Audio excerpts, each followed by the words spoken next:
Today, we are talking about a true titan. I mean, a company that was once more dominant in its field than Apple, Google, and Microsoft are today combined. And then, somehow, it all came crashing down.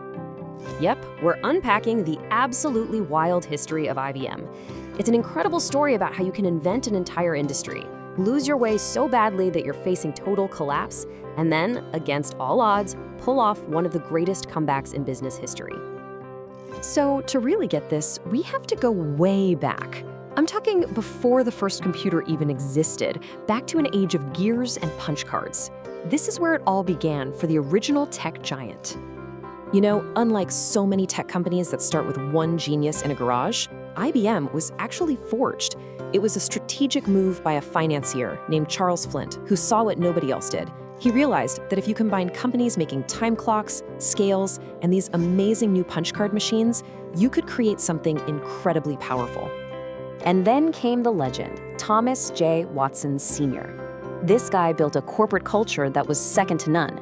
See, he knew he wasn't just selling machines, he was selling solutions. He built a sales force that was fiercely loyal. So in 1924, when he changed the name to International Business Machines, it wasn't just a branding exercise, it was a promise, a huge declaration of where this company was going. And that ambition, well, it laid the groundwork for an era of just complete and utter dominance. In the years after the war, IBM didn't just get into the computer business. For all intents and purposes, it was the computer business.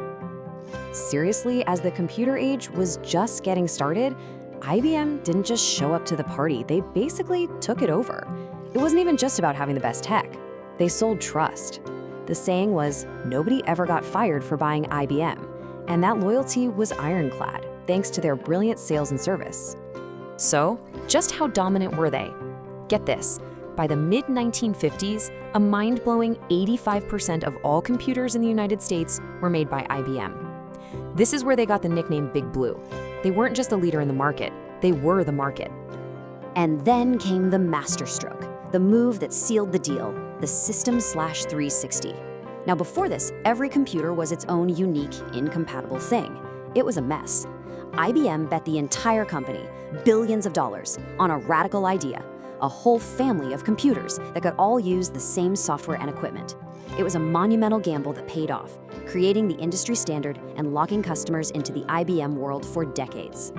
But here's the thing about being on top of the world. It can make you complacent. It can make you blind. And right at the peak of its power, the giant that had basically invented modern computing was about to completely miss the next huge wave and almost drown.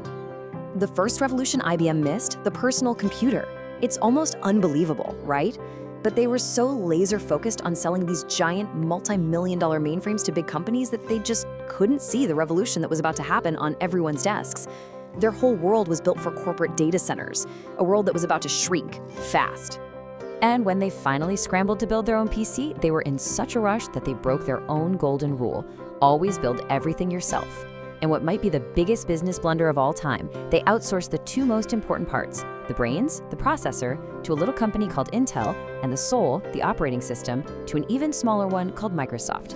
They literally handed over the keys to the future. And the fallout from that one decision? It was absolutely catastrophic. As the world fell in love with cheaper PCs running on what became the Untold standard, IBM's massive mainframe profits just vanished. Between 1991 and 1993, the company lost almost $16 billion. At the time, it was the biggest corporate loss in American history. And you can see the human cost right here. IBM, the company famous for its promise of a job for life, was forced to cut its workforce almost in half.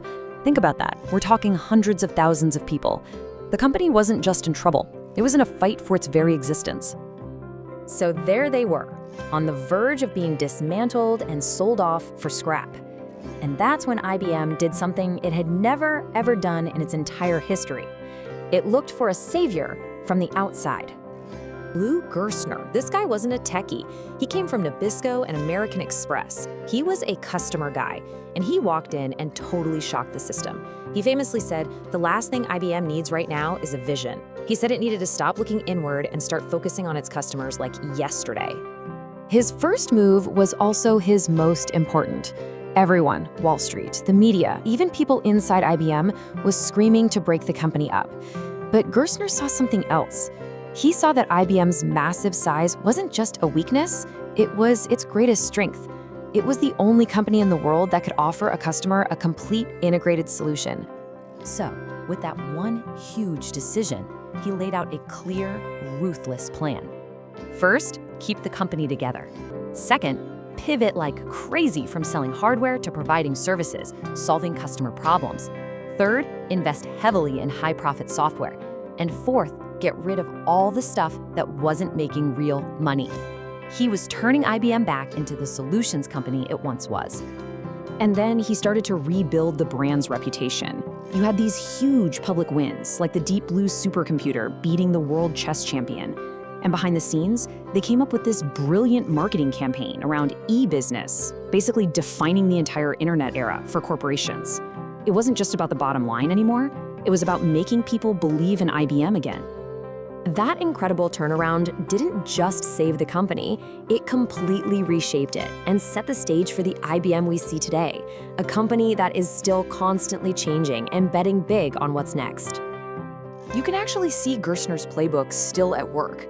They keep selling off the businesses with lower profits, yeah, even the iconic PC division, so they can go all in on the big growth areas. That massive $34 billion deal for Red Hat, that was a huge bet on the future of cloud computing. Spinning off Kyndryl, another move to focus the main company squarely on AI and software. When you look at it, IBM's entire history is this incredible lesson. If you want to survive for more than 100 years, you have to be willing to tear down what you've built and completely reinvent yourself, again and again. And now, in a world dominated by a new generation of tech giants, the biggest question of all is, can Big Blue do it one more time?